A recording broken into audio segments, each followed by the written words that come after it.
Porque há alguns versículos aqui, queridos, que são chaves e fundamentais, que o autor desta carta, que nós não sabemos quem é, ele dá aos seus leitores para que eles sintam encorajamento, que eles sintam vontade de prosseguir, que eles não olhem para trás, que eles continuem seguindo a Jesus e nunca desistir. Por exemplo, ele diz assim, por isso é preciso que prestemos maior atenção ao que temos ouvido. É preciso que prestemos atenção àquilo que nós temos ouvido, para que jamais nos desviemos. Aleluia. É preciso ouvir, saber a verdade para não se desviar. Porque é certo, queridos, muitas pessoas se desviam com muita facilidade. Quantas e quantas vezes e quantas pessoas que estão caminhando na sua jornada da fé, mas por determinada circunstância começa a desanimar e diz, eu vou desistir. Gente, não desista não, porque ele diz assim, olha, não desista da carreira da fé que uma vez você abraçou. Ele diz, cuidado. Ele continua dizendo assim, cuidado, irmãos, para que nenhum de vocês tenha coração perverso e incrédulo. Coração perverso e incrédulo é um coração anterior ao que você tem agora. Agora você tem um coração convertido, e esse coração convertido, ele está dizendo, olha, cuidado que você não venha a ter um coração perverso e incrédulo, que se afaste de quem? Do Deus vivo. O Deus que se revela é um Deus vivo. O Deus que se revela é um Deus que age. O Deus que se revela é um Deus que faz. O Deus que se revela é um Deus que abençoa. O Deus que se revela é um Deus que cura. O Deus que se revela é um Deus que lhe dá uma nova vida, uma nova esperança, uma nova perspectiva, um novo caminho, um novo rumo. Você está aqui porque confia nesse Deus que se revelou um dia a você e está dizendo, continue, prossiga na jornada, não desanime, não fique desanimado, cuidem. Ele continua dizendo assim, olha, cuidem que ninguém se exclua da graça de Deus. Você foi um dia alcançado pela graça de Deus, e esta graça é a graça suficiente para a sua salvação mediante a fé. Se você recebeu a graça e você tem fé, você realmente é salvo. Se você recebe Jesus Cristo como seu Salvador, você é salvo. Então, nós contemplamos esta revelação de Deus e vamos ver como Ele se revela. Quando nós voltamos, por exemplo, para o Velho Testamento e contemplamos o livro dos Salmos, no capítulo 19, diz assim, olha, os céus proclamam a glória de Deus e o firmamento anunciam as obras das suas mãos. Deus se revelando através da criação. E essa revelação é fantástica, uma revelação poderosa, uma revelação que nos dá sentido e força para continuar. A vastidão deste universo, queridos, requer a presença de um Deus. A imensidão deste universo, a complexidade do universo, a complexidade das coisas, as cores, os detalhes, os desenhos, as formas. É impossível que uma mente humana faça isso, porque por trás de tudo isso deve ter uma mente mais inteligente. E essa mente inteligente é a mente de Deus. É a mente de Deus que faz esse desenho, estas cores, esses detalhes que nós encontramos. Por exemplo, agora vivemos esta época do outono, do fall. As folhas começam a mudar de cor. Qual foi o pintor que pintou todas estas folhas, uma por uma, para ser colorido daquele jeito bonito? Só a ação de Deus. E este Salmo 19 fala que Deus se revelou através da criação. Esta passagem pode ser chamada de a eloquência cósmica, não é? A eloquência cósmica, a excelência cósmica, a excelência do mundo, a excelência da beleza do mundo. E ele vai descrevendo o seguinte, ele começa a falar de todas as coisas que estão incluídas nesse contexto da criação de Deus. Ele fala então do sol, ou ele fala primeiro do dia, ele fala da noite. Um dia discursa ao outro dia, um dia dá notícia ao outro dia, vem a tua vez. Uma noite avisa para a outra noite, agora é a sua vez. E ele fala, e o sol que começa o seu percurso lá no nascer e vai até o seu se esconder, até o seu ocaso.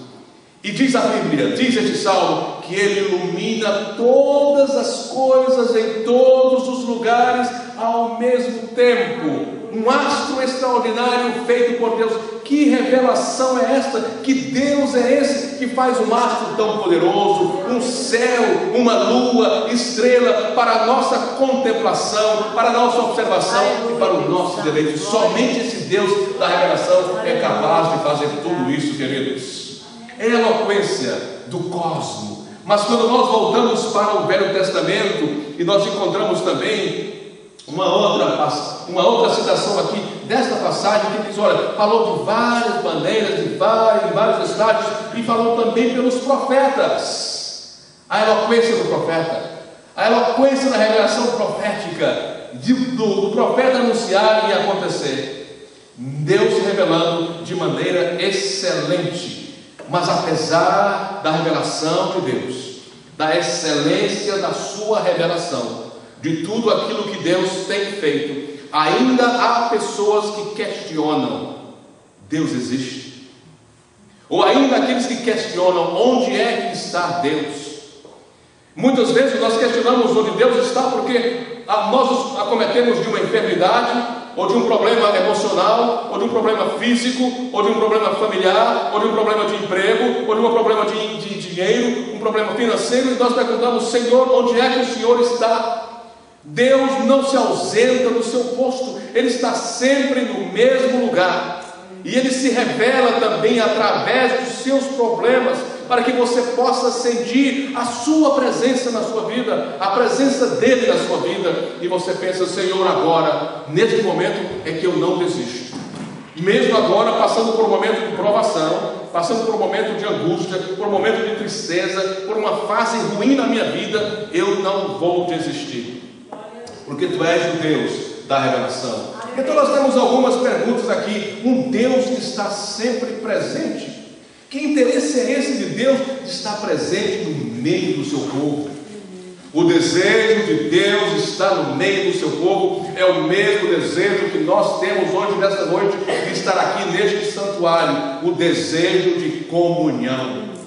Eu passei uma semana inteira sem ver vocês, e alguns de vocês não consegui ver, mas hoje eu fico feliz porque estou vendo todos, e eu vou ter comunhão com vocês.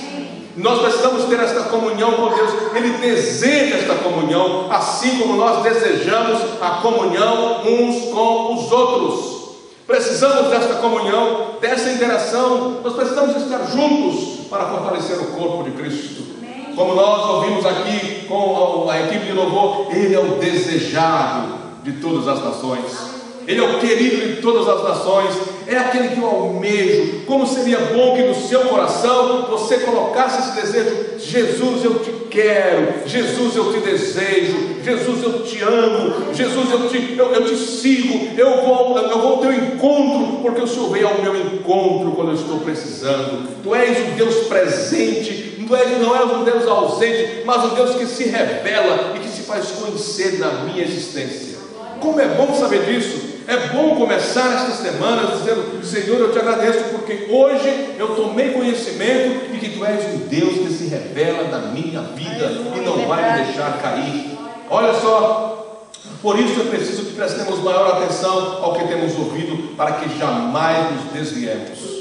E em outra ocasião nesta carta ele diz: olha, é impossível que aqueles que tomaram conhecimento da revelação de Deus venham se desviar, voltem ao ponto inicial, porque é impossível você voltar a fazer o sacrifício que Cristo já fez uma vez por todas. Quando você se converte, quando você se arrepende, é um arrependimento único, um momento único. Então o sacrifício de Cristo foi único também para limpar os seus pecados e lhe dar vida. Então eu tenho 3 perguntas aqui para os irmãos nesta noite, e essas 3 perguntas são as 3 perguntas que nós vamos meditar agora nesta passagem de Hebreus capítulo 1. E a primeira pergunta é a seguinte: quando Deus falou?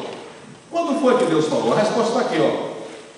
Há muito tempo Deus falou muitas vezes e de várias maneiras aos nossos antepassados por meio dos profetas. Há muito tempo, Deus falou há um certo tempo atrás. A revelação é uma coisa muito gostosa, porque a revelação de Deus, ela faz as pessoas mudarem.